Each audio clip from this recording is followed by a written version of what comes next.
টেকনাফের শাহপরীর দ্বীপ থেকে সেন্ট মার্টিন দ্বীপ পর্যন্ত বাংলা চ্যানেল নামে পরিচিত সাগরপথ সাঁতরে পাড়ি দিলেন ৩৫ জন সাঁতারু। ১৭ জানুয়ারি সকালে শাহপরীর দ্বীপের পশ্চিম সৈকত থেকে সাঁতার শুরু হয়। এর উদ্বোধন করেন কক্সবাজার জেলা ক্রীড়া কর্মকর্তা আলাউদ্দিন। প্রতিযোগীরা সেন্ট মার্টিন দ্বীপের উত্তর সৈকতে পৌঁছে সাঁতার শেষ করেন। যুব ও ক্রীড়া মন্ত্রণালয়ের আওতায় ক্রীড়া পরিদপ্তরের পৃষ্ঠপোষকতায় তারুণ্যের উৎসবের অংশ হিসেবে সরোজ অ্যাডভেঞ্চার এই প্রতিযোগিতার আয়োজন করে। ভবিষ্যৎ হোক নিরাপদ, বিনিয়োগ হোক বিশ্বস্ত, আর আমার পছন্দ সল্ট বে। ওয়েলকাম টু সল্ট বে। আমরা জানি ইংলিশ চ্যানেল সাঁতার হয় সেখানে ৩২ কিলোমিটার, আমাদের এটা 16.1 কিলোমিটার, যেটা বাংলা চ্যানেল 2006 সাল থেকে কন্টিনিউ হয়ে আসছে।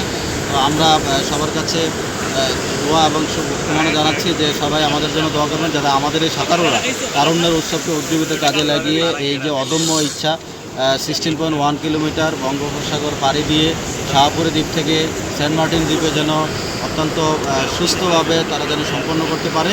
এবারের প্রতিযোগিতায় অংশ নিয়েছেন ডাকসুর সাবেক সদস্য সাইফুল ইসলাম রাসেল। এর আগে তিনি একবার ডাবল ক্রস সহ 6 বার বাংলা চ্যানেল সাঁতরে পাড়ি দিয়েছেন।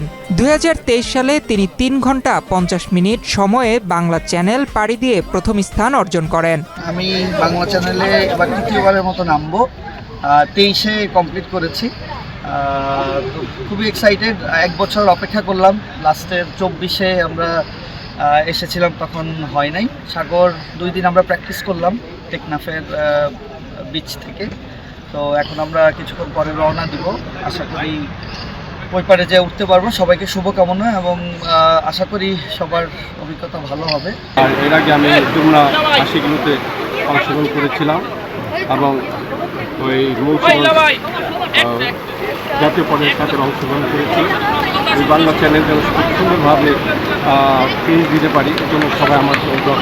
এছাড়া বাংলা চ্যানেল সফলভাবে পাড়ি দেওয়া প্রথম নারী সাঁতারু MST সোহাগী আক্তারও এবারের প্রতিযোগিতায় অংশ নিয়েছেন। 2019 সালে বাংলা চ্যানেল আমি সর্বোচ্চ কম বয়সে বাংলা চ্যানেল ফিনিশ করেছি, সর্বকনিষ্ঠ নারী সাঁতারু হিসাবে।